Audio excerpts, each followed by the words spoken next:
Welcome to Easy Learning. Exercise number 139.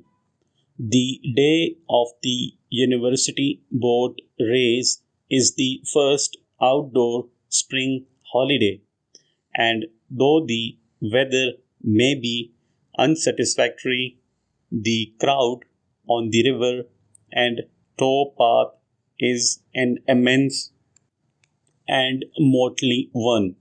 Here we have the parliamentary hand, the insurance broker, the compiler of prospectuses and amalgamation schemes, the arbitrator engaged in arbitration cases, members of the legislature who have turned their backs on legislative matters for a short time, the administrator and the administratrix.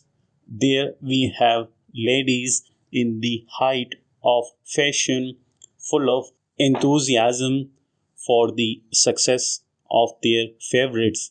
The mischievous errand boys with their baskets over their shoulders, whose mischief is excusable for once.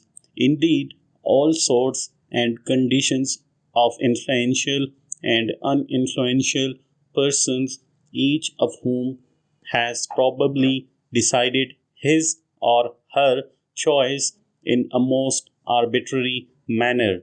The newspaper reporter is there with his pencil and book, jotting down any matters of moment in the characters which delight the hearts of all Pitmanites. The result of the race is sent by telegraphic communication, both telegram and cable, to all parts of the globe. Undoubtedly, people think more of the manner of winning than of the prize at stake, and thus the boat race exemplifies the saying of the most lovable of all Scotsmen, Robert Louis Stevenson, who wrote, "Our business in this world is not to succeed, but to continue to fail in good spirits."